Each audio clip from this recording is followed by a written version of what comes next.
Hi, I'm Becky Meagher, and welcome to Transitions, Body, Mind, and Spirit. Transitions, we all have them in our lives, and I like to use the metaphor of triathlons, something I've been doing for 13 years.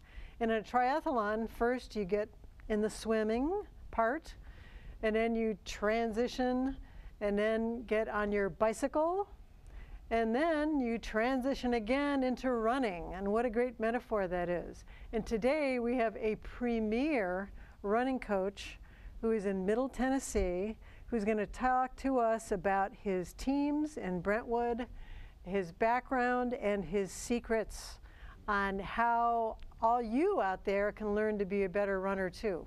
And he is available to do personal coaching too.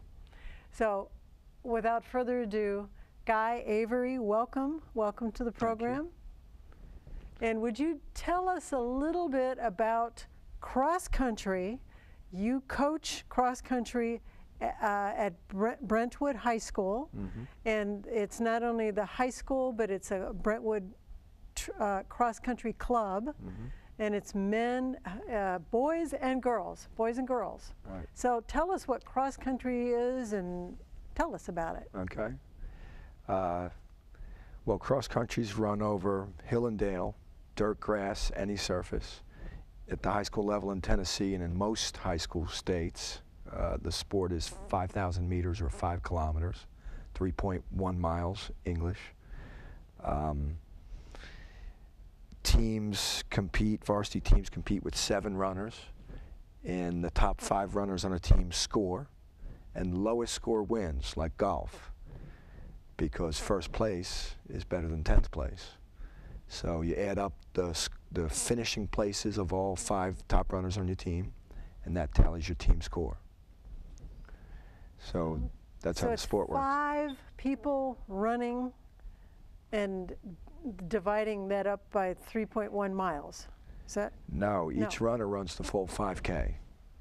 Oh. So 7 are on a team, but the top 5 runners of those 7 all start at the same point and cross the finish line at the same point. So they all run 5,000 meters or 3.1 miles, and then their finishing places are all combined to get a team score. I see. I had no idea. Yeah. So they all start at the same time? Oh yeah. All the teams are in starting boxes across the line, and the gun goes off. Everyone races out, and each runner finishes the 5K. Wow, so your team is actually, it's almost like they're competing against their own team, because they can see, oh, so-and-so, my buddy, he's faster than me right now, but I'm going to... Sure. The synergy that happens on a team is important. So if you've got some good runners on a team, over the course of a season or several seasons, you can develop a good pack.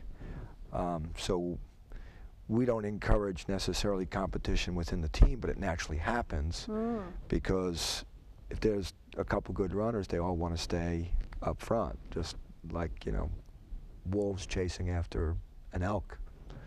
So, yeah, there's competition, friendly competition that pushes everybody. Okay. And then as far as, is there a season for this? And when is the season? Cross-country season is the start of the school year. So it's fall, typically ending as autumn's beginning. Our state meet in Tennessee is always the first Saturday in November. So it's happened? It's happened, yeah. Okay. And then the national level meets are 3 to 4 weeks after that. So how did you all do this year in the meet a couple weeks ago? Yeah, it was just last Saturday. We Brentwood boys won the state championship. Brentwood girls were state runner-up. Wow. And has this happened several times? Well, in the last 5 years, Brentwood boys have won 4 of the last 5 years with 1 runner-up finish. So that's incredible. Prior to the prior 50 years, no team in Middle Tennessee, no boys team in Middle Tennessee had ever won a cross-country state championship. Had ever won? In Middle. So there's East, Middle, and West. And no team from Middle Tennessee, no boys cross-country team for 50 years had ever won a large school state championship cross-country meet. Wow. And now you have someone in Middle Tennessee that's won 4 of the last 5, so that's fun to know And that. can we say that you've been coaching them for 5 years? Mm-hmm. So that would make it so your coaching has made them the best, well, in 50 years. Well, along with them, their ability, but there's a big change here. Yeah, I mean, Brentwood was already a competitive program. Mm-hmm. I don't think they'd ever finished higher than 6th in the state. 6th. But yeah, we ramped it up a little. Yeah, that's fabulous. Now I want to know a little background about how you got to where you are in coaching, because you had told me, well, tell us where you were born and raised and your degrees, which is kind of surprising. Yeah. Well, I never intended to or expected to be a coach. So I grew up on Long Island. My sport was baseball. Baseball. And at some point with the various transitions our family went through, I ended up in a certain school and had a class with the cross-country coach, and I actually challenged a boy on the cross-country team to a race, and I was recognized as having some ability and went out for the team, and it was a good program. They were always a top program in the county and in the state. Was this high school? This is high school, yeah. Okay. And then I went on to run 4 years, 12 consecutive seasons at Siena College in upstate New York. So that was my entry point into the sport, and people just started asking me to help them for some reason, even in college. So I started helping people and had a knack for it, and even after graduate school for probably 10 years, I helped anyone who asked me, but I wasn't doing it professionally. I was doing other things, and so when I moved back from San Diego back to Nashville, one of the high school coaches, local high school coaches who knew about me and knew I'd moved back into town, referred me to someone who wanted help for taking their sons running to a higher level. And so. And you weren't doing professional coaching. You had another career, right? Yeah, I was directing a college out in San Diego, and then we were bringing a child into the world, so I moved back here, and was not planning to coach. I just got a phone call, and so that boy, Brandon Mahaney from Macon County High School, ended up winning 10 region championships and 7 state championships. And people started inquiring, and we So you kept doing coached well. this one young boy. Well, how old is he? Well, in high school, you're typically 15 to 18. Okay. And you coached him to, what did you say again? 10 region championships 10 and 7 regional state championships. And he's champions. from a rural area, and he was devoted enough to come down all the way to Nashville once or twice a week and be guided along in that process. Yeah. I see. Yeah. And then because he won so many things, astounding, and kind of was in this rural area, then people said, well, how's he doing this? And it must be his coach. Yeah, I mean, people started referring people to me, and before I knew it, I was coaching a group of people. Okay. All right. Well, tell us the technique that you have, because if you're coaching these young boys and girls and they're phenomenally winning better than 50 years, you're doing something that nobody else is. So if you don't mind telling us your secrets, what is it?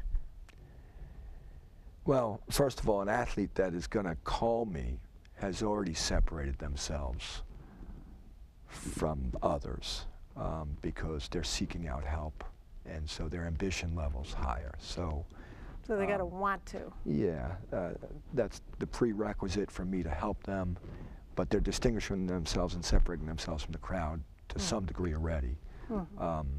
Now, I don't necessarily think that most people who call me have more physical talent. But the fact that they're ambitious enough to get additional help, it'd be akin to getting a tutor for Spanish or for calculus. They want to do better than they're doing. So that certainly is something that already is separating them. You know, in the case of Brentwood High School, that just happens to be everyone's there at that location, and so they're not necessarily more talented than anyone else either. Now in Brentwood, in that school district, I believe there is greater parental support, and so that's certainly an underlying factor that needs to be acknowledged. I'm just being me in doing this. That's so as a coach, I believe that kids can do a lot better than they're doing. And so as my paradigm is you can do way better. And so we set our bar very high for kids, and I genuinely believe in the bars we set. And I think that rubs off on them. Certainly we work hard. I think a lot of people in the sport work hard. And you know, maybe we do some things a little better from the physical training standpoint. But I really think the difference is in our mental attitude about it. That we believe they can do this. If someone else is doing it, why can't we do it? And so no one had ever won a boys' state championship in Middle Tennessee for the length of the sport in Tennessee high school. For 50 years, right? For about 50 years, and we said, then why can't we? So when I found that out, I said, why can't we? That's the bar that's out there. It's like Mount Everest or an Ironman triathlon. That's out there. Let's see if we can do it. And we were able to do that. So you are training them. It's about expectations, right? Sure. And you're saying belief in those. Believing where this is where you can be. Yeah. But you tell us about. Don't you kind of use the numbers of other people who have won, and they set the bar at this, and you can work up to. Sure. Tell us the mechanics of your training. And how often, and are they out there in the woods, or are they on a track, or tell us? Yeah. Well, whenever we set that bar, we say, all right, take this step first, and this step, and this step, and we tell them, you know, how they can get there. These kids train 6 to 7 days a week. Okay. They build up to that slowly. At first, I typically got kids who were halfway into their high school running career, and so I'd get them with certain habits that we'd have to change, and certain outlooks that they had that we had to change to get them to improve. But more recently I've started getting kids right away as freshmen or sophomores in high school, so I have more time to work with them, and that's before a lot easier. Bad habits. Exactly, before they've learned to limit themselves. Because people run a certain race and then they concretize that. They think that's what their limit is, and 80% of what we're doing is attempting to dissolve that limit and say, wait, no, you can do that. And sometimes we have to trick them into doing that, and then they change everything about their self-image, because my opinion is in every role in life you've got a different self-image. So as a parent, you might have a certain self-image of yourself. As an athlete, you might have a certain self-image. As a student, you might have a certain self-image. In your career, you might have a certain self-image. Well, runners have a time that they associate themselves with. This is what I cover 5K in, this is what I cover the mile in, this is what I cover the half mile in. And then they bump into limits for a variety of reasons. And then, from my perspective and my experience, my observation is that they then think that that's their level. So in the broadest sense, we're dissolving those limits and saying, wait, no. You have all these reasons why you can perform much better than that. And sometimes that process is embraced immediately. And that still is the exception. And in most cases, or more than half cases, you've got to change how they see things. And once they start being open to seeing things a little differently, the training and everything becomes magically more effective. Mm-hmm. So, Well, give us some examples of, it's the beginning of the first part of the year, of the school year, they're just back to train, and you are saying, okay, 6 days a week, they're out there. Are they doing fast split times? Are they doing slow-mo? What are they doing? well, most athletes that I take on to work with, I do that for a 1-year cycle. So when we go into the summer after the track season's over, we typically take a 2-week break. And because of that break, we have to start up very slowly. And so we build in running, I'm sure you've heard of it as a triathlete, we build an aerobic base first. Mm-hmm. But we also start incorporating turnover work, Mm-hmm. short pickups to get the legs used to faster pickups that we're going to do way later on in the training cycle. But typically we'll meet 4 times in the morning as a group in Edwin Warner Park. And so we're in the shade, we beat the sun, because in the summer it's brutal here. And we'll do long running, 45 minutes to 90 minutes. On the trails? On the trails, on the roads, but hilly roads in the shade of the park. Mm-hmm. We'll do a lot of core work and dynamic plyometrics. Tell us what that is. Well, drills, bounding, skipping, Skipping. you know, side skips, forward skips, backward running, working all those areas that running over, working the areas that running, the opposite of what running over develops. So we break out of the repetitive motion of just running by doing plyometrics that address all the muscle areas to get more balance and make them more athletic. Because if all you do is run, you can overdevelop, and we have, you know, a term called repetitive motion syndrome, where you weaken and tighten certain muscles and the body gets out of balance. So over the summer, we'll meet at 7 in the morning, and on the average day we may not be out of there till 9:30. But that's with circling and talking, doing drills, stretching, leg care, going on our run, cooling down and taking care of our bodies. So in the summer it's easy running for the most part, and after we've done that for 3 to 6 weeks, we start transitioning into faster running. Okay, now this is summertime and the season hasn't even begun. Right, yeah, you've got to Okay. the summer is when your success is made, though, because that's the foundation for everything. So if we can get our long run, our weekly longest run, up to, say, 14 miles on hills, now during the season when we do a speed workout that's very specific to the race, they can handle that workout because they've been on their feet for 14 miles. And so when we do a 2-mile warm-up, 2-mile cool down, and a 7-mile workout, it's 11 miles. It's less than they've covered on their feet nonstop. Even though it's more intense, they can handle that work. So you're having them do really long distance, even though the race is only a 5K. Sure, yeah. But way less intense than a race, way less intense. Okay. So a race is run at, let's say, 95% of effort for 3.1 miles. If we start at an 8-mile run and eventually over the summer build up to 14 miles, it's at a 50% effort. But on the physiological level, there's tons of benefits going on, even though it's not race specific. So during the summertime, they're doing longer distances, 14 miles, slower pace, and then fall comes, okay, now the real races are coming up, and your training changes? Well, we have transitional elements in our training throughout. From the time summer training starts, we're transitioning all the time. So we might do 8 30-second pickups on a run. A pickup is running faster, at race speed or faster, with 2-minute rests where they're just jogging in between, then running fast again. And that'll eventually, that 8 by 30 seconds might eventually become 7 by 800 meters, half mile. And so we're transitioning that all along. It's not just black and white. We start school year and we begin doing extensive speed work.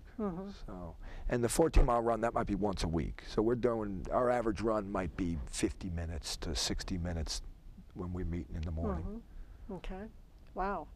And on a personal level, do you run now? Very little. Why? Well, mainly because my time's used up and I've got teenagers that I'm responsible for out on these runs, and so at any time when they're out in the park, anything can happen. So I'm pretty stationary there after doing the drills and sending them off. I will often drive out onto the course, especially during their long runs, and give them water. But ultimately I'm responsible for their safety and health, and so and we go in all different groups, so I've got to be there, and so inertia has had me So be the more coach- sedentary and less running with them.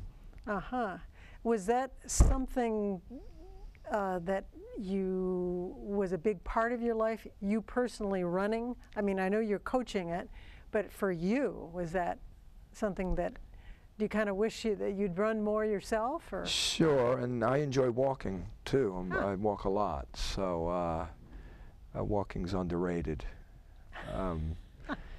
But yeah, you know, and I've also had some injuries too, and so that's. Were they because of your running?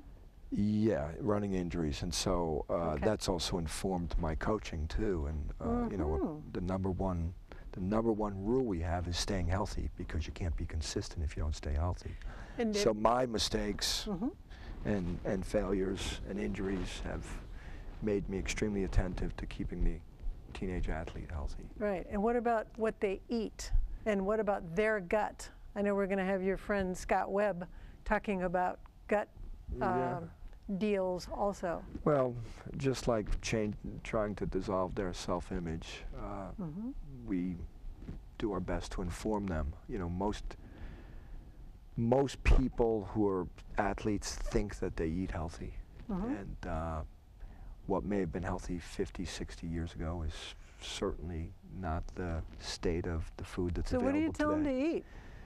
Well, I'll look at every individual athlete's diet. Yeah, I'll have them fill out 7 days, everything they eat and drink in sequence throughout the day for 7 days. And more than anything, you can't make big sudden changes because they just won't do it. So you And gotta these are work. teenagers. Yeah, exactly. So what I do is, I point out what they can take out, and that's the greatest leverage for change. And then I'll offer them, if they're missing things that I think they're missing in their diet, I'll say, here's 3 or 4 things that would cover that. Choose the thing you like to eat, because if you don't like to eat it, you're not going to eat it. So we're working within their mindsets and preferences. And so what are they eating?